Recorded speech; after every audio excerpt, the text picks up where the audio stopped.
يتلظى بشعاع بالرمال السافيات وجه دنيا. بسم الله الرحمن الرحيم. السلام عليكم ورحمة الله وبركاته.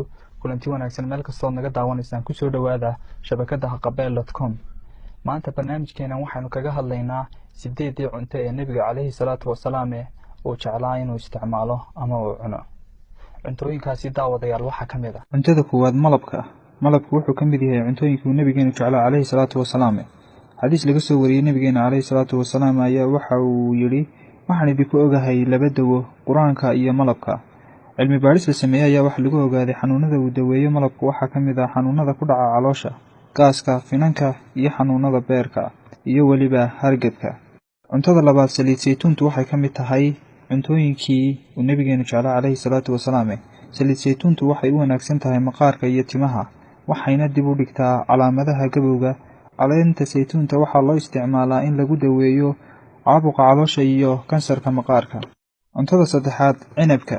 cinabku wuxuu ka mid yahay cuntooyinkii uu nabigeenu jeclaa calayhi salaatu wasalaam. waxa uu nadiifiyaa dhiigga, sidoo kalena cinabku wuxuu sifeeyaa keliyaha waanu xoojiyaa shaqadooda. cuntada afraad waa midhaha bardaha. bardaha ama tiinku inta badan waa la qalajiyaa, waxay leeyihiin dhadhan aad u macaan. daraasado lagu sameeyey midhahan ayaa lagu ogaaday inay leeyihiin faa'iidooyin badan oo dhanka caafimaadka ah, waxaana ka mid ah waxay hoos u dhigaan dhiigkarka sababtoo ah waxa ku jirta macdanta potassium-ta loo yaqaano. waxay caawiyaan lumista miisaanka, waxay ka hortagaan kansarka ku dhaca naasaha. intaa waxaa dheer, midhaha barduhu waxay daweeyaan qaar ka mid ah xanuunada ku dhaca caloosha. qaraha ama xabxabku wuxuu ka mid yahay cuntooyinkii uu nabigeenu jeclaa calayhi salaatu wasalaam, sida uu dhigayo xadiis ay kutubtooda ku soo tabiyeen labada sheekh ee Abu Daawud iyo Tirmidhi. rasuulku calayhi salaatu wasalaam wuxuu isku cuni jiray xabxabka ama qaraha iyo timirta loo yaqaano radabka. qaraha waxaa lagu qiyaasaa 290% inuu yahay biyo.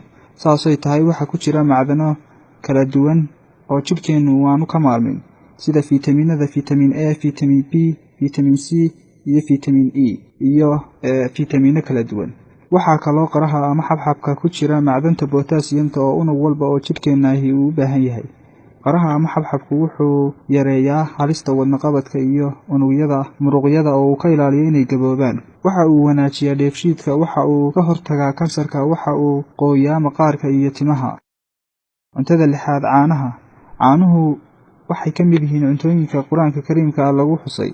nabigeenuna calayhi salaatu wasalaam inoo sheegay inay caanuhu u wanaagsan yihiin qalbiga, sidoo kalena ay xoojiyaan dhabarka, sidoo kalena inay kobciyaan maskaxda, aragga iyo xusuustana u wanaagsan yihiin. cuntada toddobaad waa bocorka. bocorku waa cunto waana daawo qur-aanka kariimka ah lagu sheegay. nabigeenuna calayhi salaatu wasalaam uu jeclaa wuxuuna kula talin jiray asxaabtiisa inay cunaan bocorka, isagoo sheegay inuu bocorku jebiyo tiiraanyada qalbiga.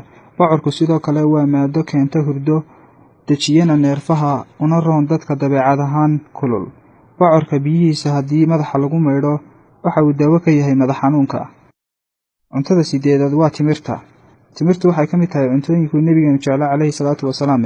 faa'iidooyinka lagu sheegay timirta waxaa ka mid ah waxay socodsiisaa caloosha, waxay sidoo kale u fiican tahay xanuunada ku dhaca sida wadnaha, dhiig la'aanta, shubanka, kansarka ku dhaca mindhicirada caloosha, sidoo kale haweenka uurka leh iyo dhibaatooyinka la xidhiidha dhinaca taranka.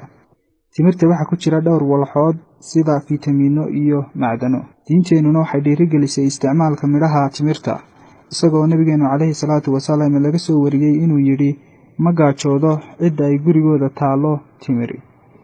waxaana uu xadiiskani markhaati ka yahay ama uu caddaynayaa ahmiyadda ay leedahay timirtu, waana cuntadii ugu jeclaa nabigeenu calayhi salaatu wasalaam. waa tahay daawadayaal, barnaamijkaasi aadka muhiimka u ah waxaan filayaa inaad ka faa'iidaysateen. waxaan idinla socodsiinaya anigoo ah Fuaad Cabdishiid Aadan. dhinaca kamaraduna waa injineer Maxamed Cabdillah.